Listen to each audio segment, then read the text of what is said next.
que um dos propósitos nossos, da nossa empresa, ela tem que ser sempre ajudar a comunidade local, entendeu? Gerar economia para as famílias brasileiras. Tá. Desde que a gente começou a viver, depois da pandemia, uma restrição econômica, a gente percebeu que o dinheiro está cada vez mais curto, o poder de compra é cada vez mais reduzido, né, com o aumento da inflação. Então a gente percebeu cada vez mais que é o nosso papel como comércio, obviamente que a gente tem que preservar também o nosso crescimento, mas sempre olhar para a família brasileira. Eu falo muito para minha equipe, né, se a gente pode, em um produto, às vezes uma panela, fazer com que a dona de casa economize R$ 50, esses R$ 50 é o que ela vai conseguir comprar, às vezes é mais uma carne, é mais um arroz com feijão, porque a gente trabalha muito com a classe B e C. E A também compra na nossa loja, mas principalmente nas classes mais baixas, a gente percebe que a gente tem que gerar essa economia e faz toda a diferença no final do mês, ainda mais com o poder de compra reduzido, né?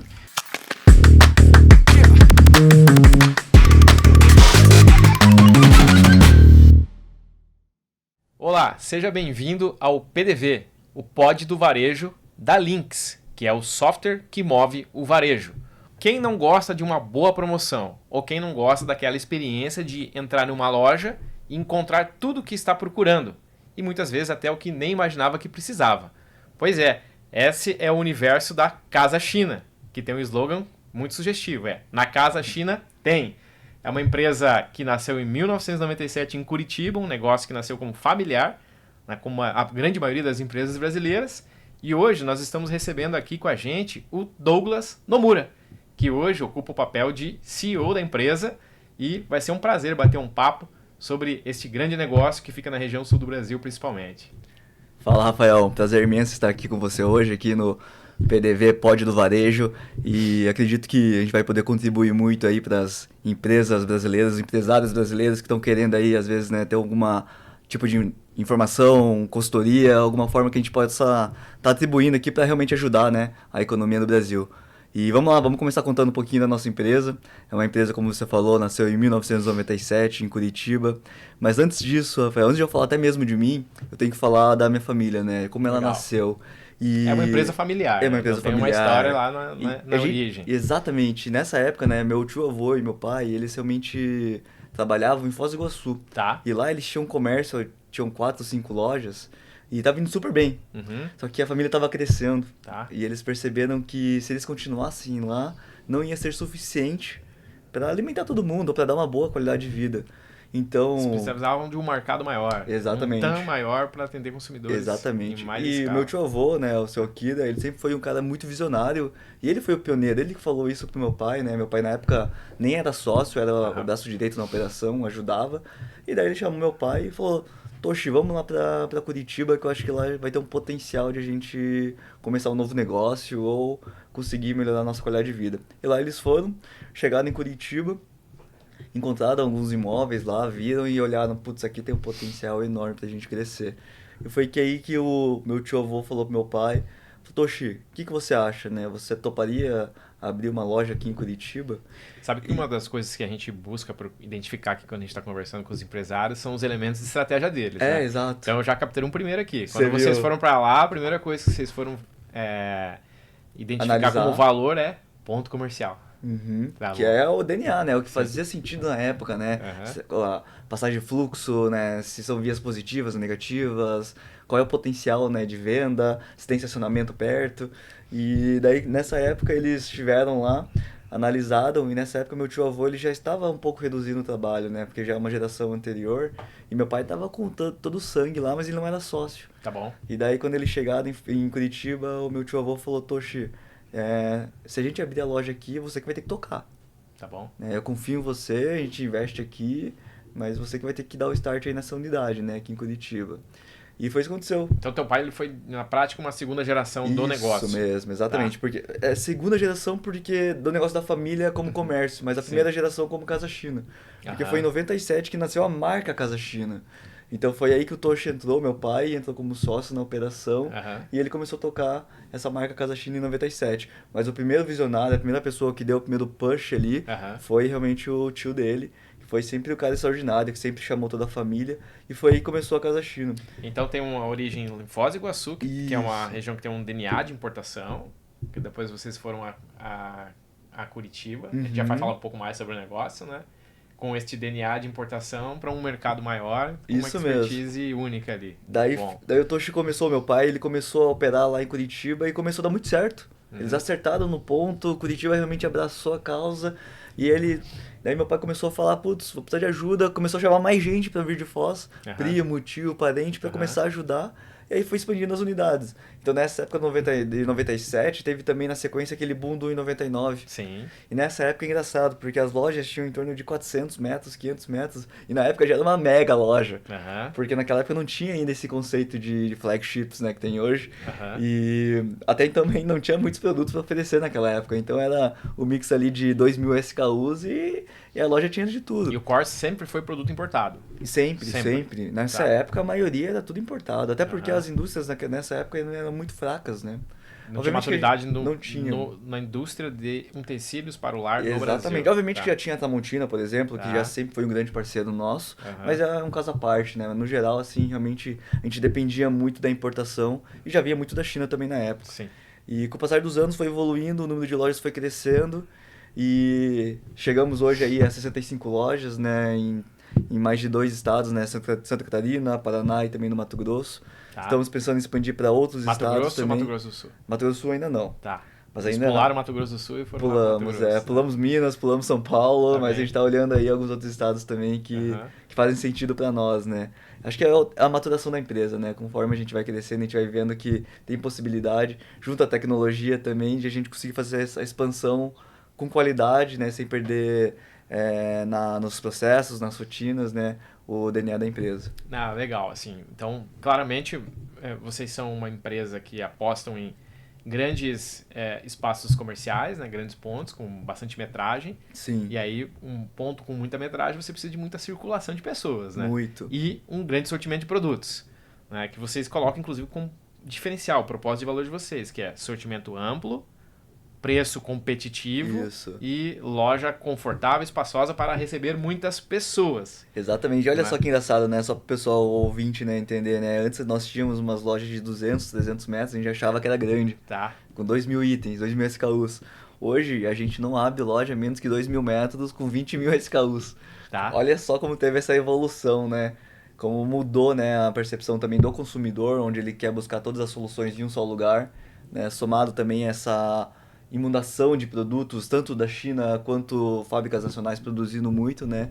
Então é muito bonito de ver a evolução do varejo, que não aconteceu somente com nós, mas com diversos outros comércios no Brasil inteiro, né? Tem um indicador que é importante no varejo, que é a receita por metro quadrado, né? De Isso. salão de loja. Né? Isso é muito comum fazer esse cálculo em shopping center, né? Porque o custo de Isso. ocupação do shopping center é muito elevado, né? Mas quando você vai para a rua também, né? Porque um ponto comercial uma localização super estratégica tem um custo de ocupação elevado. Uhum. Né? Como que vocês tratam esse indicador nas decisões que vocês têm de abrir loja, expandir loja, reduzir loja? Esse é um dos Tá. principais indicadores para qualquer tipo de comércio que a pessoa pensa em abrir, né? Porque é dessa forma que você vai ter a primeira métrica, né? Do que você está esperando. Aham. Até para você criar os cenários, né? Pessimistas, otimistas, neutros, né? Tá, Mas a gente não pode depender somente dele. tá. Ele é O que muito mais import- vocês olham além dele? Então, só para explicar, né? Hoje, por exemplo, um supermercado, ele busca os 5 mil reais no metro quadrado. Empresas como a nossa, varejista, 2.000, 3.000. Esse é o moda. benchmarking. Esse é o benchmarking, essa é a referência. exatamente. Tá. E nosso DD é um pouco mais baixo, é em torno de 1.000 a 1.500. Então, até por conta disso, nós precisamos encontrar aluguéis mais baratos Tá bom? para compensar o nosso faturamento menor de metro quadrado. Não tem como a gente querer vender igual um alimentício. A gente Tá. não é necessidade básica, né? Ele não tem a mesma necessidade de comprar arroz e feijão e comprar um talher, uma Entendi. panela. Sim. A frequência é muito menor, né? Uhum. Então a gente olha muitos outros indicadores, né? Como você perguntou, outros deles, né? Que a gente olha muito também é o custo por metro quadrado da locação, né? Que é super importante também. Tá, A quantidade de estacionamentos que ele tem, tá bom. se é uma via de fluxo alto ou não, potencial da cidade. A gente faz estudo geoeconômico também para ver se faz sentido a gente abrir uma loja tamanho X ou X mais 50% ou menor, baseado realmente na população da cidade e buscando as soluções inerentes daquele município, né? E vocês têm um target do percentual do aluguel sobre a receita? Exatamente, temos. Tá. Uhum. Você pode Ticket falar agora médio esse target? também.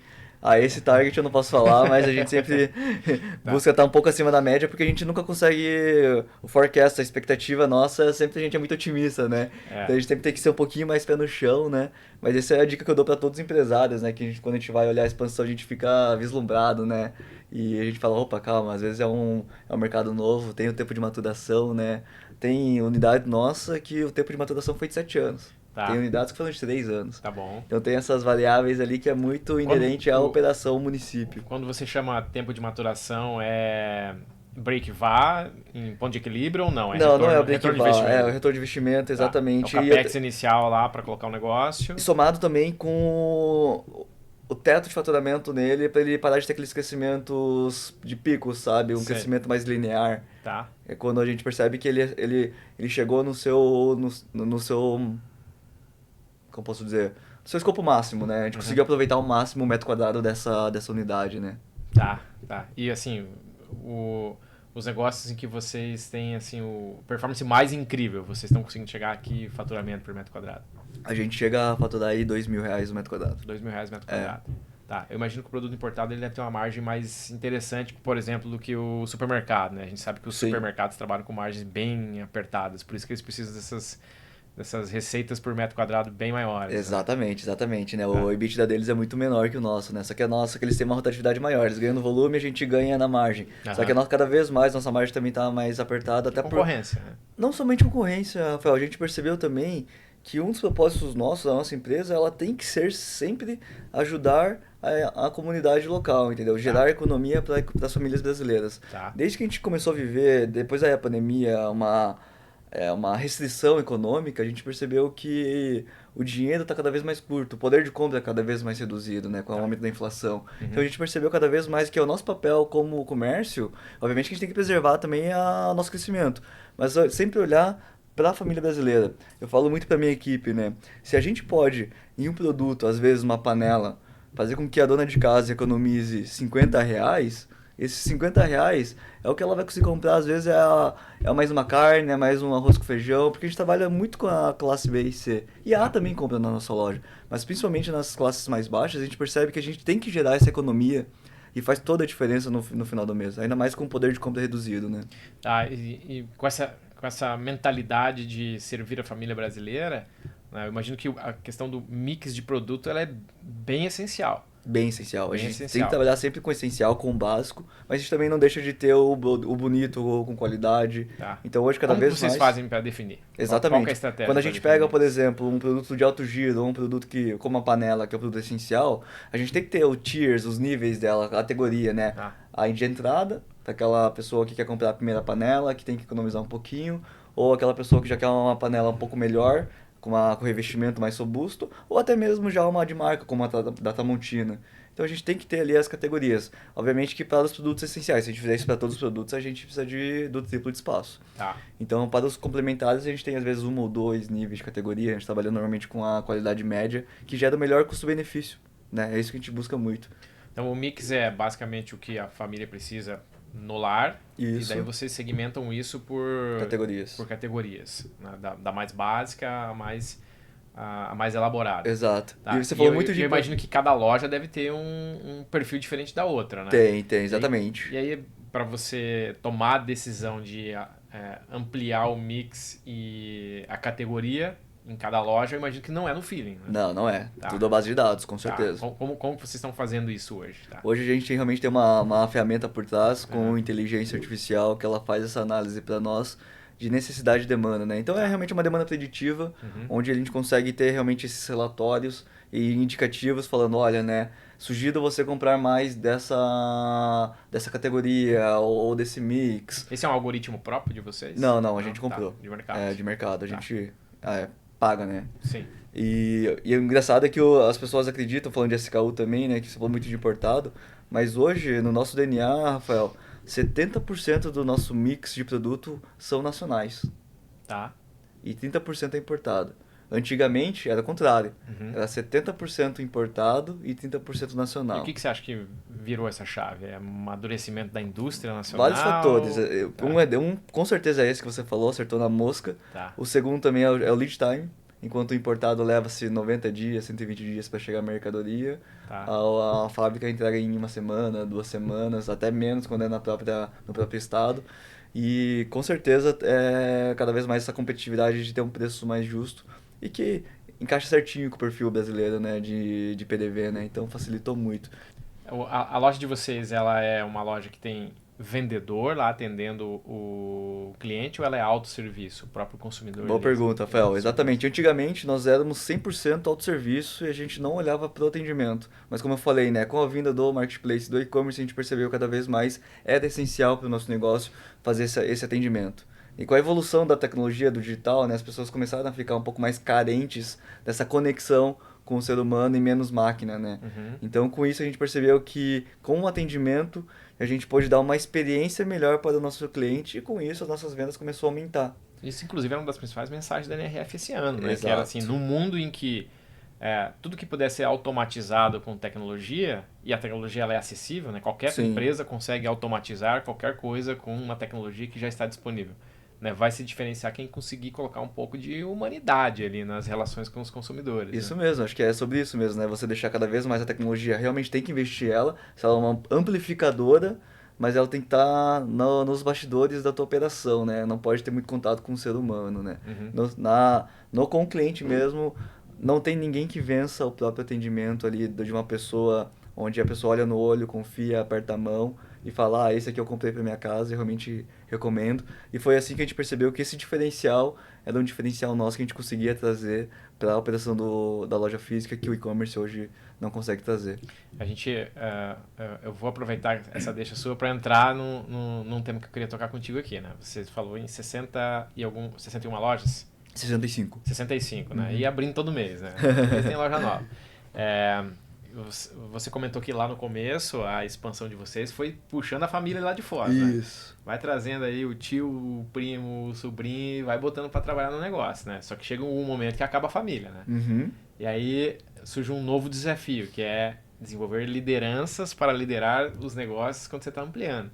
Né? Como que a Casa China está hoje em relação a isso? Né? Vocês têm algum tipo de programa de recrutamento, de seleção, desenvolvimento? Como é que vocês formam os líderes dos negócios que estão expandindo? Excelente pergunta. Acho que as empresas elas passam por evoluções e por fases, né? Acho que até pegar como referência faturamento, né? Quando a empresa fatura 10 milhões por ano, é uma empresa. Quando ela fatura 100 milhões por ano, é outra empresa. Quando a empresa fatura 500 milhões ou 1 bi por ano, é outra empresa. E foi isso que aconteceu com a gente. Quando meu pai começou naquela época em Curitiba, o nosso único objetivo, o propósito da empresa, era dar uma qualidade de vida melhor para a família, para os parentes, para os filhos, para mim na época, né? E foi esse pensamento que fez com que crescesse. Mas depois de um certo momento, como você mesmo falou, não tem mais parente para trabalhar. E também a empresa não pode continuar sendo familiar pelo resto da vida. Né? Chega uma hora que a gente tem que profissionalizar realmente esse mercado. Aconteceu conosco. E é muito legal porque a gente começa a perceber que tem muitos profissionais no mercado que são muito mais competentes do que os próprios familiares. E muito mais confiança, a gente tem muito mais, deposita muito mais confiança em muito colaborador nosso do que muitos parentes nossos. Vira família. Vira família, exatamente. É. A gente passa muito tempo junto. E obviamente que com isso a gente dá uma oportunidade de crescimento, um plano de carreira enorme para esses colaboradores, para eles se tornarem cada vez mais importantes e peças-chave dentro da nossa empresa. Mas isso aconteceu com uma virada de chave muito grande, né? A gente tinha esse problema realmente de ser muito familiar e chegou um momento que a gente começou a ter que colocar a governança na empresa, Tá. olhar um pouquinho mais na parte de compliance, vendo como que a gente pode fazer esse gerenciamento de risco para que a gente consiga ter esse crescimento. Porque, como você mesmo falou, chegou um momento que não tem mais parente e às vezes esse parente também nem quer trabalhar na empresa. Né? Então a gente começa através de uma governança, através de um pouco de conhecimento, pegando também os mercados americanos e que, olha, se você não quiser trabalhar na empresa, não tem problema. Você pode estar no conselho de família, você pode não ser só ser um acionista ou também nem fazer parte. Tá tudo bem. É importante ser feliz. E simultaneamente, quando a gente vê que um parente não quer, mas um colaborador quer, a gente começa a abrir muita oportunidade para o mercado de Vocês crescer com a abrem gente. espaço para ele entrar no quadro societário? A como gente um tá sócio? pensando isso Tá. no futuro. Eu quero fazer o programa de partnership. Eu acho que ele é fantástico, né? Aham. Aqui no Brasil acho que foi o Luiz César, né, do BTG Pactual, que lançou. E eu acho que é um processo assim no qual você consegue cada vez mais criar Senso de dono, né? a essência de dono e também promover cada vez mais uma qualidade de vida para os colaboradores que eles estão se dedicando tanto. Acho que o propósito nosso, como eu falei no começo, era alimentar a família e dar uma vida boa para os parentes. Agora a gente está vivendo uma fase que a família já está bem. Vamos tirar um pouquinho a família agora da frente. Vamos pensar na nossa equipe, nessa comunidade nossa, nossos colaboradores que estão vestindo a camisa há tantos anos, se dedicando tanto com a gente. Eles merecem agora viver esse momento. E é isso que cada vez mais a gente está olhando. Cuidando do departamento pessoal, mas com um olhar realmente de como eu posso melhorar a qualidade de vida da minha equipe. Tá. E às vezes não. E não é somente dos diretores, só dos gerentes. Não, é de toda a cadeia.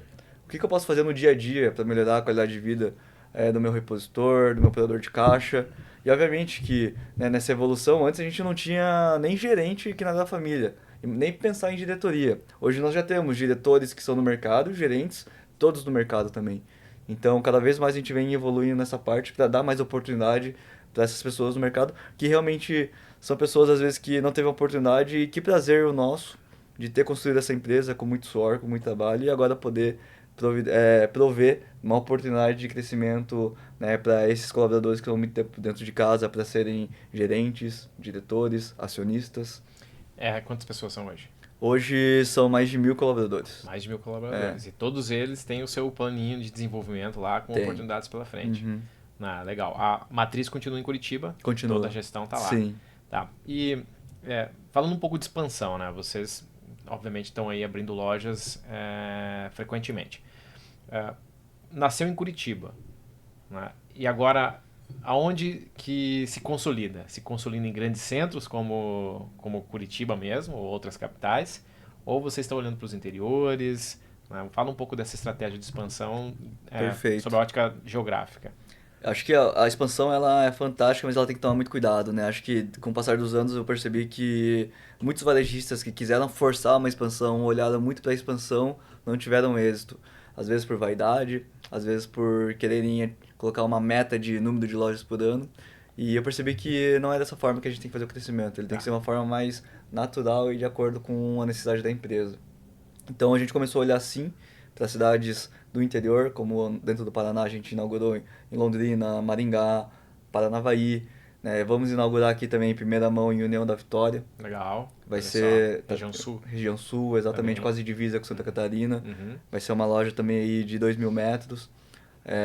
E a gente percebe que... Vocês constroem os pontos ou sempre é alugado? A gente aluga, mas é construído em formato BTS. Tá.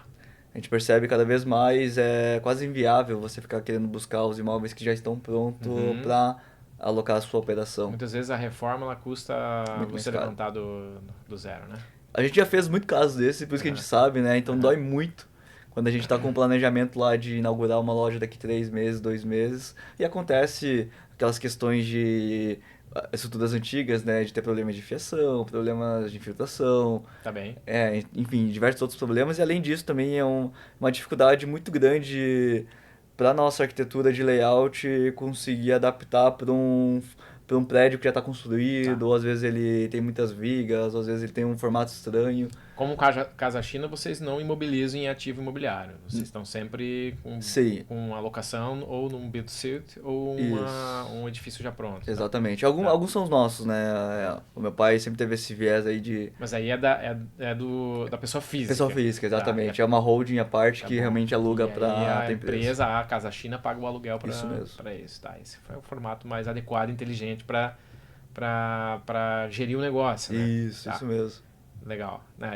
É muito comum, principalmente em empresas pequenas, e eu converso com empresários todos os dias, né, a confusão, a mistura das coisas, né, de que não, mas esse imóvel é meu, tá, mas esse teu imóvel podia estar alugado para alguém. Exatamente. Né? Então você tem que colocar na conta isso, né? Tem esse custo. Eu não tenho custo de ocupação, você tem custo de ocupação, ele é o custo de oportunidade, né, que você imóvel poderia estar alugado. Tem muito empresário que acha que tá ganhando dinheiro, mas não tá, né? Às vezes ele tá tendo lá o lucro dele milhões mensal de reais imobilizados no edifício que ele recebe 0,3% de rendimento sobre exatamente, o aluguel, né? Então, exatamente. Ele acha que tá ganhando por causa da operação, mas só teria 3 lojas a mais se ele tivesse alocado esse capital em expansão, né? Sim. Tá.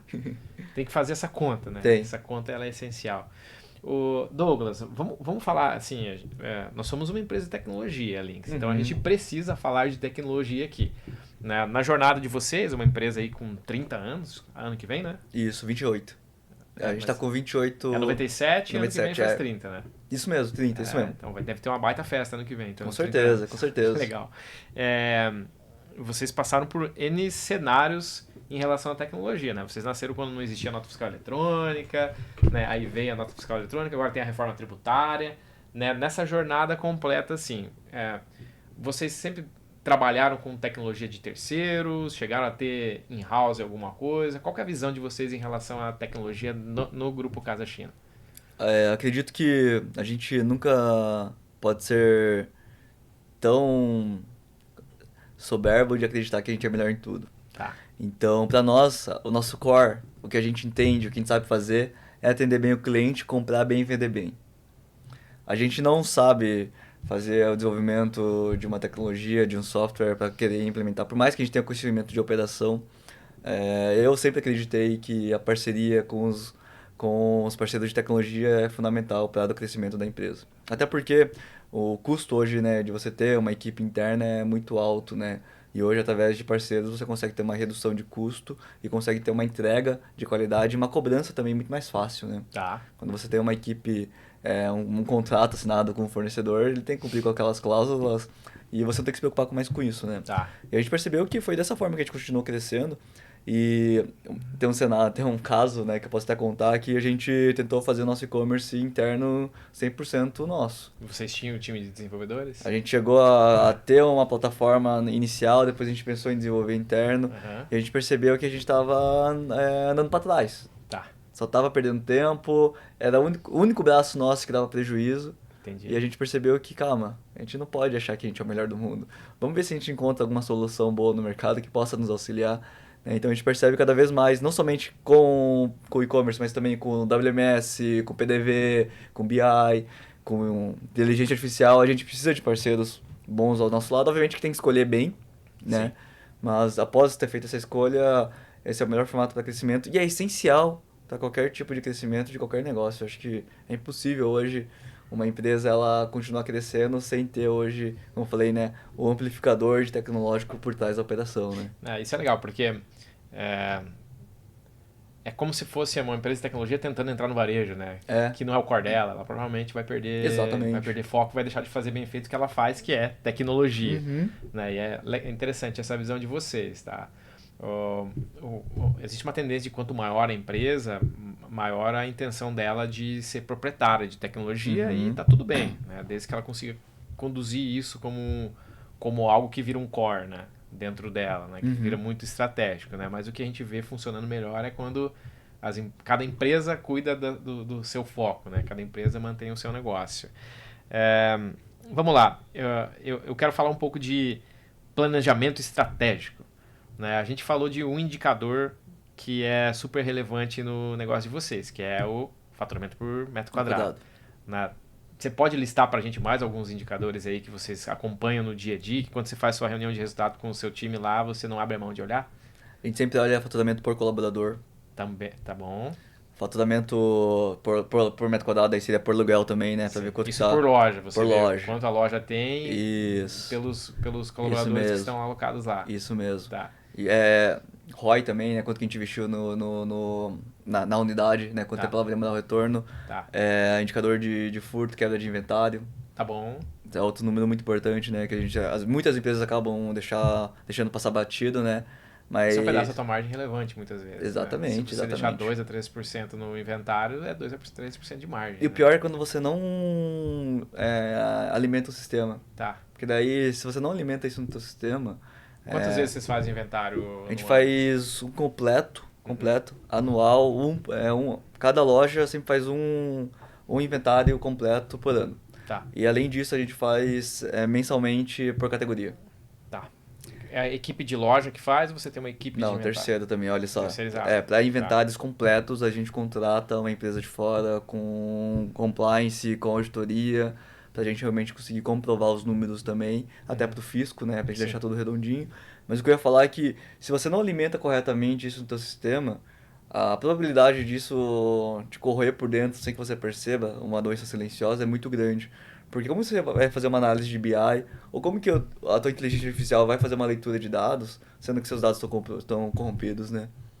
Como que você vai? Ah, você teve por ano ali 2, 3% de ruptura ou de quebra de inventário, só que você não alimentou todo o sistema. É quase Depois você de fazer uma navegação em alto mar sem uma bússola ou algum ou direcional, uma bússola nada, né? quebrada, entendeu? Porque Aham. depois de 10 anos, a tua margem de erro ali vai ser de 30%, 40%. Sim. Então, como que você consegue fazer uma análise sendo que 40% dos teus dados estão corrompidos?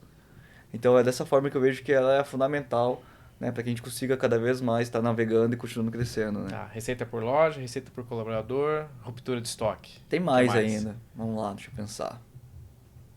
São tantos, né, que a gente acaba plano. A gente olha muito ticket médio também. Tá. Ticket médio. Base de clientes ativos. Vocês Sim. pegam o CPF do cliente? Sim, sim. Todos Nosso eles têm CRM cadastro? também, exatamente. Ah, Quantidade de clientes que passam identificados no nosso PDV. vocês têm o cartão Casa China, né? Temos também, Tá. sim, outro indicador também, né? Quantos cartões foram cadastrados, quantos foram utilizados. Tá. Vocês ofertam crédito para ele? Ainda não, a gente Consumidor? vai oferecer daqui a pouco. A gente tá em implantação. Falando um pouco de inovação, Douglas, antes da gente falar sobre o que vocês estão planejando para o futuro, né, eu queria que você resgatasse aí na memória algum case simples de como que a empresa de vocês inovou alguma coisa, seja em processo, seja em tecnologia, que gerou um resultado incrível lá no negócio da Casa China. Tem vários, Rafael, mas eu vou focar em um que o investimento é zero. Tá. Esses são os melhores. É, exatamente, porque a gente consegue aplicar em diversos Que o negócios, ROI né? é um dia. Exatamente, zero, né? Um segundo. Um segundo é o ROI. E acho que a mudança de mindset que a gente fala muito, né? Mas é muito focado realmente na sua operação de negócio.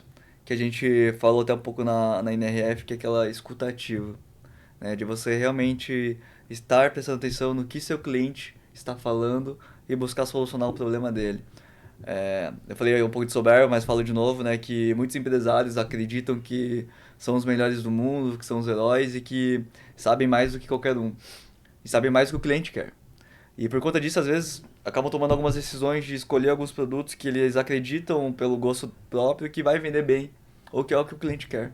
Que é a decisão de mix produto pelo feeling. Pelo feeling, exato. Aham. E muitas vezes... Fazia errar, né? Muitas vezes ele acaba tomando decisões erradas. Hoje a decisão de vocês de mix, quanto por cento é feeling e quanto por cento é data? Na verdade, olha só que Tem engraçado. que ter um pouco de feeling também, Tem né? que ter feeling, exatamente. E o feeling vem dessa escutativa. Tá. Então a gente escuta o nosso cliente, a gente vê o que ele quer, a gente filtra e fala, olha, isso aqui faz sentido pro nosso mix. E a gente faz uma POC, um teste. Tá. A gente faz um teste, coloca ali para vender, rodou bem, perfumou bem, entrou já no fluxo da análise de dados. Tá. Agora, pô, o produto não vendeu bem, não perfumou bem, tentamos, corrige rápido. Tira de linha, exclui, continua testando. E dessa forma você sempre se mantém atualizado pro seu cliente. Porque se performou bem, se o item girou bem, entrou em linha, beleza, mais um ponto positivo, mais um gol. Testou. Ah, o cliente não encontrou tal produto, ou não encontrou tal solução na loja. Beleza, o que ele está buscando? Vamos testar, vamos achar parceiros para isso, vamos fazer o teste, rodou bem, performou bem. Ah, precisa fazer um ajuste no preço. Ah, fazer um ajuste na qualidade, na cor. A gente faz os ajustes e assim a gente vai conseguindo crescer com escutativa. E muitas vezes não. O empresário, o comprador, ele vai lá e fala, não, eu quero comprar aquilo, porque eu acho que vai vender bem, porque eu acho que é bonito. Mas Qual quem que é a escolhe? ferramenta super elaborada que vocês escolheram para executar a escutativa? Exatamente, é parar de falar. Tá. Silenciar a mente, Uhum. olhar para o cliente Uhum. e falar, como eu posso te ajudá-lo? Tá bom.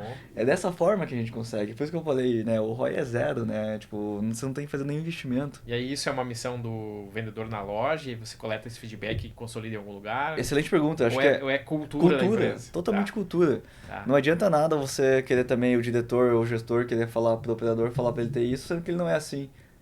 Sendo que ele não escuta o cliente. Né? Então acho que começa sempre como exemplo da base, né?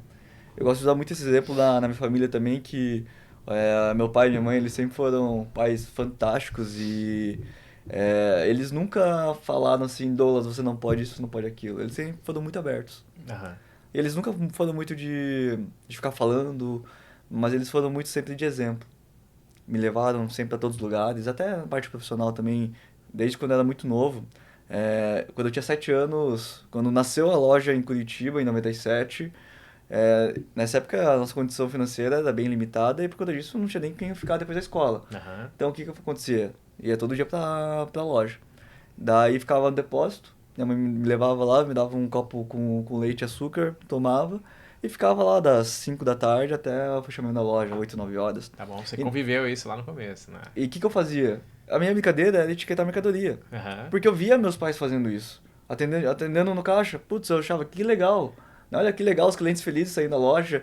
E eu comecei a entender. É através disso que a gente consegue ter o arroz e feijão em casa, né? Aham. E até hoje eu tenho essa memória afetiva com caixa de papelão. Isso é o clássico, o exemplo arrasta, né? Exatamente, o exemplo Tá. arrasta. Então, não somente no âmbito familiar, mas também na empresa, quando você vê toda a liderança alinhada, a facilidade de crescimento é muito maior, né? Porque daí tá todo mundo com o mesmo exemplo, com a mesma atitude. E muitas vezes não precisa ser dito. É o exemplo arrasta, como você mesmo falou. Vocês têm pessoas de cargo de gerência e diretoria que vocês trouxeram do mercado? Isso mesmo. Tá. Como é que vocês fazem para capturar isso? Esse valor essencial nessas pessoas que vocês estão trazendo para dentro da empresa e que vocês ainda não conhecem elas Sim. no dia a dia, né? Acho que primeiro a gente tem que aproveitar todas as qualidades que esses talentos trouxeram dos outros negócios, porque muitos Tá. deles vieram de grandes empresas como o Walmart. Tá. Então a gente tem que aproveitar, né, essa questão de processo, rotinas, e realmente é muito vantajoso, né? Tenho vários casos hoje dentro da nossa operação que são nossos talentos ali, que realmente trouxeram muita bagagem no Walmart, que nos ajudaram muito e continuam nos ajudando. E até por isso que hoje estão em cargos de diretoria e gerência. E voltando ali, né, simultaneamente, do nosso lado a gente tem que, não podemos esquecer o DNA da empresa, que foi a cultura da família, né? Tá. Sempre voltado ali para o que na época o meu tio-avô fazia, que meu pai fazia, que sempre fez acerto na questão de atitude, né, de atendimento e de exemplo. Uma das coisas que eu gosto muito de ver é que é 100% humildade. Então, tipo, ninguém tem vergonha de fazer nada. Tá. Você precisa arrumar ali a operação, você precisa trabalhar no caixa, não tem problema nenhum, todo mundo pode fazer esse trabalho e tem que ter orgulho disso. E através disso que a gente vem mudando alguns paradigmas de empresa grande que quando o cara chega em tal cargo, ele fala, agora eu não faço Isso eu mais não aqui. coloco a mão. É, É. já coloquei no passado, agora não é mais comigo. E Né? é um grande desafio. Exato. Conseguir manter essa cultura numa empresa com 1.000 funcionários. Exatamente. Uma das coisas que eu gosto muito de fazer para os novos colaboradores, como você estava perguntando, em lojas novas, Aham. eu gosto de muitas vezes eu mesmo operar no caixa. Tá. Para mostrar para ele que não tem problema, eu mesmo repor a mercadoria. Uhum. Fala, pessoal, tamo junto, no mesmo barco. Se vocês precisarem de mim, eu tô aqui para ajudar vocês. E também mais um ponto também que eu mudei muito foi que nós gestores, nós temos cada vez mais o papel de cuidar da nossa equipe, né? Então eu falo abertamente para eles, vocês que fazem acontecer aqui no ponto de venda. O meu papel aqui é facilitar esse processo seu, estar aqui como apoio. Então, me chama. Eu tô aqui para ajudar, né? Não ser aquele cara que vai ficar só olhando lá de cima e dando martelada de cima. Não é nosso objetivo. Né? Quem faz acontecer, quem traz o dinheiro para dentro de casa é o atendente junto com o cliente. Né? Esse tem que ser o foco da nossa empresa. Ah, muito bom. Parabéns pela cultura, tá? E parabéns por vocês estarem conseguindo, né? Depois de 30 anos, manter isso como um pilar essencial do negócio de vocês. Isso é muito tá? mérito da minha família, dos meus Aham. pais, do meu tio-avô, que sempre ensinaram isso pra gente, né? Teu pai tá ativo no negócio ainda? No conselho. Conselho. Sem função operacional. Traz as opiniões fortes ali, Sim. com certeza, pro futuro do negócio. E é muito gostoso, né? Isso é um privilégio enorme ter meu pai como mentor, minha mãe também, né? Estarem ali sempre olhando, né, de cima, vendo como eles podem ajudar também. Isso é fantástico. Legal. E agora nessa fase, Douglas, em que o seu pai e sua mãe fizeram a sucessão, né? Uhum. Você está liderando esse negócio. O que a nova geração da Casa China está olhando para o futuro? Curto prazo, longo prazo? Quais são as prioridades de vocês estratégicas? Muito alinhado com o nosso propósito, né? De cada vez mais promover uma qualidade de vida melhor para os nossos colaboradores e uma e uma economia para as famílias brasileiras, Tá. para os nossos clientes. Voltado para isso. Ou seja, para a gente conseguir fazer isso, se algum parente, alguma sucessão vier de família, primeiro tem que passar pelos filtros de cultura e de viés, né? Ele tá aqui realmente porque ele quer ou porque ele tá pensando em dinheiro? Ele tá aqui porque ele tá aqui só para ter o título, pro ego, ou ele realmente quer estar aqui?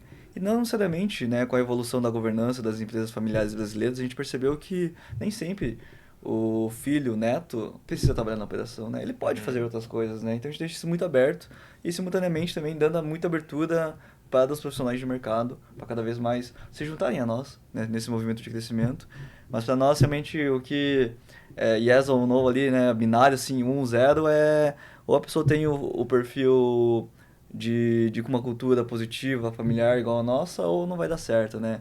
A gente fala muito de líder tóxico, ou de pessoas que não têm fit cultural, né? E a gente olha muito mais isso do que até as skills operacionais, né? Tá. Que é muito mais fácil, né, ensinar as skills operacionais do que mudar os soft skills, né? Exato. Então, como curto prazo, tá claro que é preservar a cultura. Exato. Né? Isso já ficou muito claro que isso é Eu acho que estratégico para a casa acho que, cheia, Rafael, né? isso tem que ser, não é só no curto prazo, isso tem que ser perene. Tá. Né? Acho que a preservação da cultura, do propósito, da missão, ela tem que ser uma coisa transgeracional, né? Ela tem que se manter por muitos e muitos anos, porque esse é um dos alicerces que fazem com que a empresa se torne centenária, né? Que consiga ter 200, 300, 500 anos de vida, né? Inclusive Não pode tem- depender de uma pessoa, tem que ser uma cultura feita por várias pessoas. Inclusive tem um livro do Han Charan, que é o Pipeline de Liderança.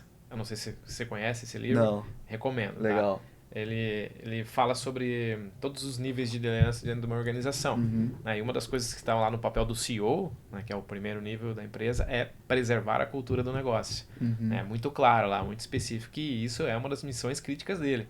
Porque né? se ele não fizer, a empresa não vai fazer. Exato. Muitas vezes o papel dele é reorganizar a cultura, porque a empresa Também. perdeu o rumo, perdeu o caminho, ou deixou E o mundo... ou desenvolveu uma cultura ruim ao longo de alguns anos, e aí a missão dele é resgatar, né, ou redirecionar.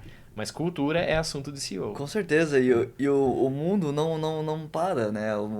As pessoas estão em movimento, os gostos, né? As As gerações vão vontades, mudando. as vontades de cada consumidor vai mudando com o passar dos anos, né? Tem as tendências, tem as mudanças de valores, mudanças de visão, e com isso a empresa também tem que se adaptar. Tá. Né? Nenhuma empresa que hoje era igual a 100, 200 anos atrás. Obviamente algumas coisas que nem a fórmula da Coca-Cola não muda, né? Mas Sim. olha o quanto o marketing mudou, o quanto o produto mudou, né? E isso vale para a empresa também, né? Então acho que, né, esse é um takeaway que eu gosto de deixar também sempre, é que, poxa, as pessoas acham que as empresas estão estagnadas, né? É um navio parado ou é uma coisa que não se mexe, mas pelo contrário, né? Tanto a cultura quanto as pessoas, o formato de operação, ela sempre tem que estar se adaptando porque as pessoas estão sempre mudando. Bom, e além do assunto cultura, vocês estão no Paraná, em Santa Catarina e no Mato Grosso. Você já falou que vocês não miram quantidade de lojas, que não é essa Isso forma que mesmo. vocês crescem. Né? Mas tem outros mercados que despertam o interesse de vocês? Com certeza, com certeza. Tá. Mas um estado que eu não vou entrar é São Paulo.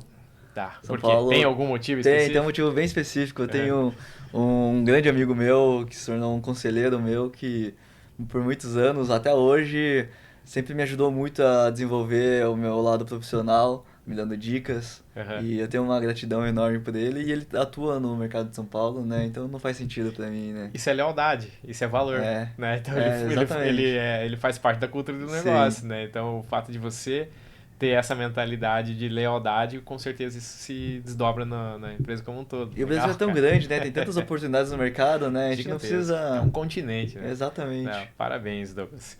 Para a gente fechar, primeiro eu vou fazer um desafio nosso aqui para ti. A gente, todos os nossos convidados são desafiados a indicar uma pessoa para nós convidarmos aqui para vir fazer o PDV junto conosco, para ter essa conversa bacana aqui.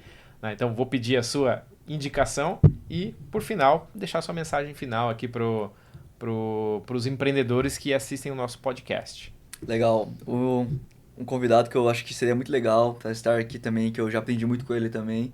O nome dele se chama Gilson. Gilson. Ele é o CEO, dono, fundador de uma operação de varejo similar à nossa, em outro estado, em Santa Catarina. Tá. E também ele é um profissional assim completo. Qual é o nome da empresa dele? Lojão Astral. Lojão Astral. Hoje eles estão com, acho que se eu não me engano, 20 e poucas lojas. Tá bem. E estão nesse momento de expansão também, muito voltado para o colaborador, voltado para o mix de produto. Depois você vai me passar o contato do Gerson Com para fazer o certeza. convite para ele. Transformando realmente o varejo e é um trabalho excepcional que ele vem fazendo aí. E um grande amigo meu também. Legal. E respondendo a segunda pergunta, eu acho que eu vou deixar o mesmo takeaway que eu deixei naquele talk nosso na Lynx. Legal. E que não foi falado na NRF, mas que eu acho que ela é fundamental para todos os negócios, que eu até comentei um pouco aqui agora, que a gente falou muito de olhar para o cliente, de cliente no palco, cliente à frente do negócio, e tá certo. Só que a gente não pode olhar que quem faz acontecer é o colaborador. Então a gente sempre tem que olhar também para o nosso colaborador, né? Então eu falo para nossa equipe que hoje a gente cuida do nosso colaborador para que o nosso colaborador cuide do nosso cliente, né? E nenhuma vez foi falada a palavra do colaborador ou do cuidado da equipe que você tem na NRF. Foi muito falado de cliente, tecnologia e experiência. Tá. Mas quem faz acontecer é a sua equipe, né? A gestão de pessoas, né? Que é em toda empresa, né? O ativo mais valioso é o patrimônio humano, né? Então acho que é isso que eu deixo, que acho que a gente não pode esquecer desse lado de a gente fala muito de conexão com o cliente, mas a gente acaba esquecendo da conexão com a equipe, né, com o colaborador, né? Bom ponto, bom ponto. Nós, como empresa de tecnologia, a tecnologia ela é na essência pessoas fazendo tecnologia, né? Nós não somos Sim. uma empresa transacional, né? E a gente vive no dia a dia isso mesmo, né? É como nós fazemos para valorizar os nossos profissionais que servem os nossos clientes. Sim. Né? E esse ponto que você trouxe aqui agora, realmente, ele é essencial. E serve para todo muito negócio. fácil a gente colocar o foco só no cliente e esquecer que quem serve o cliente é o colaborador, tá? Bom ponto. Acho que é uma reflexão bem significativa para todo mundo que está assistindo. E é bem genérica, né? Ela serve Sim. para qualquer negócio, né? Porque Exato. todo negócio depende do capital humano. Exato, significativo. Muito bom, hein? Douglas, cara, obrigado por você ter dedicado esse tempo para estar aqui conosco. Foi um prazer. A gente adora conhecer os empreendedores do Brasil e cada vez que a gente vai avançando com o nosso podcast aqui, a gente vai vendo cada vez mais gente boa, né, sempre engajada em fazer esse país ir para frente, né, com o trabalho do dia a dia, gerando empregos e atendendo os clientes muito bem. Né? Parabéns pela empresa Isso de vocês, né, pela história e que vocês sigam sempre crescendo. É dessa forma que a gente vai conseguir sempre deixar um país melhor, um legado melhor para os nossos filhos, netos, né? E fazer com que esse país, Brasil, seja cada vez mais um país maravilhoso e com pessoas boas, empresários bons, né? É isso que a gente precisa, né? Muito E bom. muito obrigado, Rafael. Foi um prazer estar aqui com você hoje. Valeu, parabéns. Legal, pessoal. Esse foi mais um PDV, o Pod do Varejo, que é o podcast promovido pela Lynx, o software que move o varejo. Não esqueça de nos seguir nos canais em que nós divulgamos os nossos conteúdos, que é o YouTube do PDV e o Spotify do PDV. Né? Siga a gente, sempre vai ter conteúdo legal, relevante para você levar para o seu negócio.